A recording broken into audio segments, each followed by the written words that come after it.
Designing for small spaces is all about efficiency, and there are lessons that can be learned in that can be applied to any size space. Because if you don't address the compromises that you're accommodating, even in a large house, you can end up living like you're in a tiny house while still maintaining a big building around you. So thank you to Surfshark for sponsoring this video, where I want to show you how I overcame a cramped and awkward layout in this country house to instead turn it into a comfortable family home. So this is the existing floor plan, and you can see that it looks like this may have been two separate small properties at one point that were then merged into one, because you have these two front doors and then this separating wall that's been opened up at some point. As the building's been modernised, a 2-storey extension has been added to contain a small plant room and an 8 square metre kitchen, which also doubles as a route out to the back of the property. It feels like a bit of a forgotten space and doesn't get any substantial views out into the huge rear garden, but it leads into this beautiful dining room where the cooking would originally have been done on this fireplace.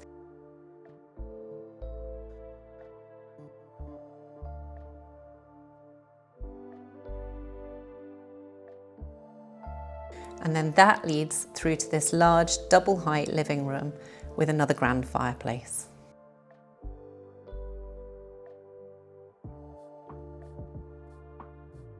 So this is where the stair has been put, and this is one of the difficulties of the building. You need to get to each end of the building, so usually it makes sense to have a central staircase, but in this case, putting it in the middle would clash with the fireplace. So it's been set back over here, and a walkway has been created instead as a mezzanine. And what that leaves you with is a load of redundant circulation space up here.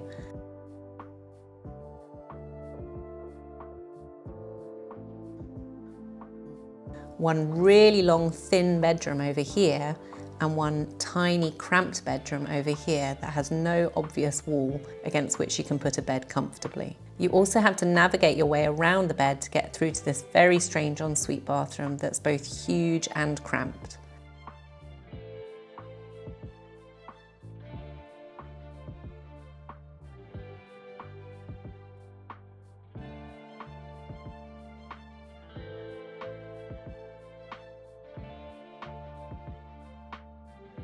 These upstairs rooms have this really lovely feature of the exposed roof trusses and open pitch ceilings, but the steepness of this pitch actually reduces the usable floor area dramatically because of the limited head height available.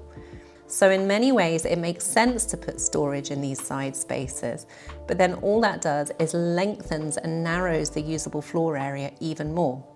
In this end room, the only workable solution that's been reached has been to put 2 beds in the room and just fit them in where there's a little bit of wall left over that isn't going over to storage, but it's a really awkward arrangement.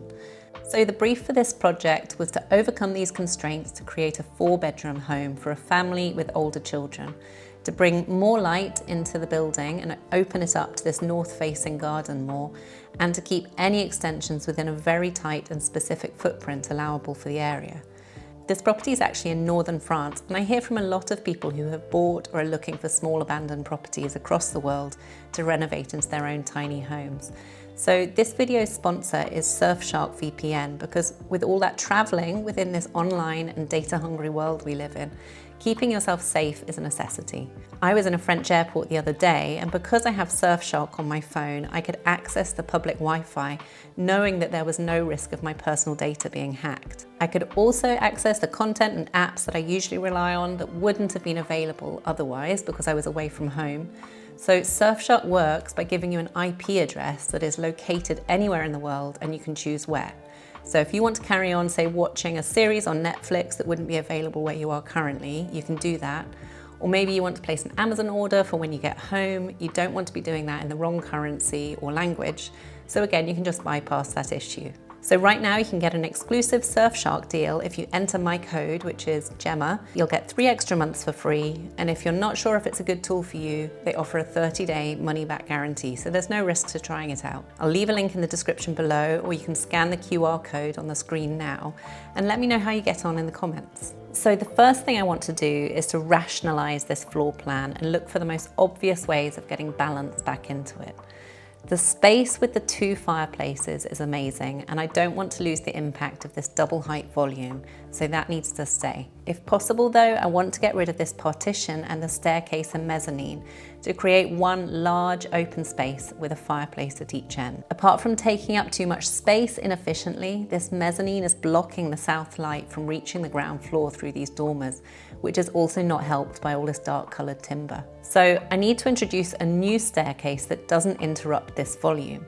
And the obvious space for that is not currently working is in the existing extension where the kitchen and first floor ensuite are. One of the problems with this extension is that the roof pitch matches that of the existing house, which is the obvious thing to do, but by doing this you're essentially only getting a little corridor of usable space on the first floor. So this roof intersection between the extension and the main house needs to change. By removing one side of this pitch and raising up this whole corner, you open this area to a much more comfortable arrangement. The stairs can arrive at the end of the extension with views out to the garden. Then where the ensuite once was, you come through a dressing room area and into a bedroom that can now be widened without the constraint of the old staircase.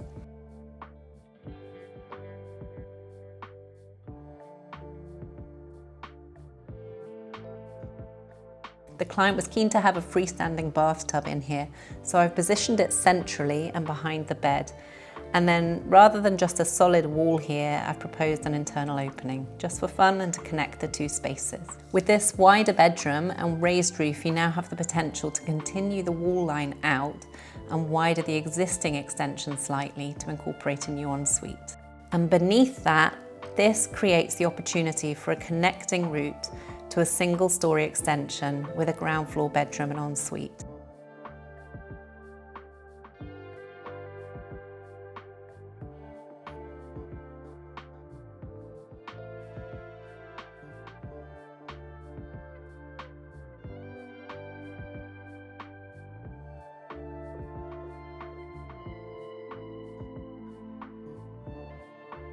So I've removed the existing kitchen and would now use this space as a muddy boot entrance with a WC while keeping some of the plant room capacity. And it remains a secondary route into this large principal area which would comfortably contain a living space at one end and a dining table at the other. So I mentioned at the start that the locality that this house is in has very specific restrictions on the allowable size for extensions.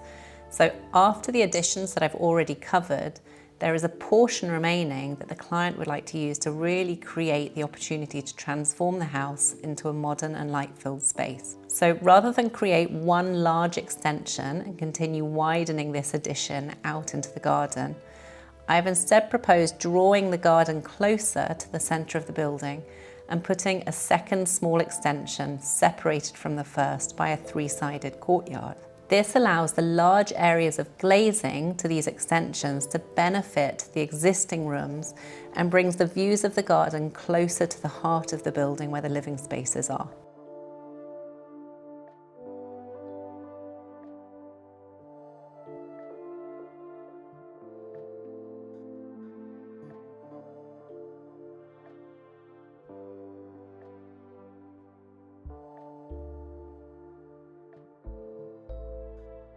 By putting the kitchen in this central extension, you get to enjoy feeling like you're right out in the garden, while also being in the heart of the building with easy access to both ends of it. And because it's not a very big space, I've actually extended the line of units back into the main building to give a larger portion of space over to the kitchen area and create space for a utility, pantry, and larger fridge freezer and so on. So now the kitchen becomes another way of moving around the building.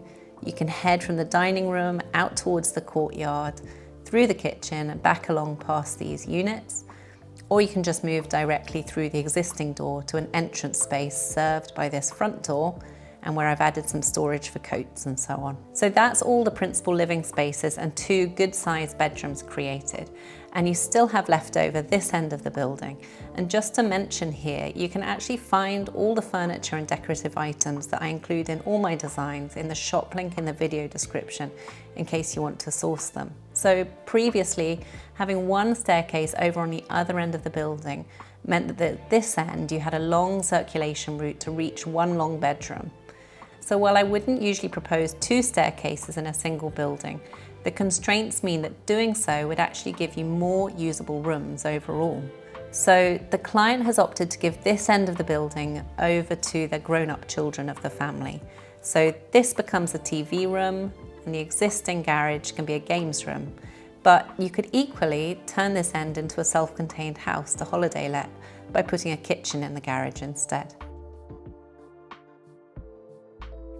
Upstairs, the head height constraints on these side walls mean it's not possible to put a separate bathroom to serve these 2 bedrooms, but it is possible to give them each an ensuite, so that's what we have.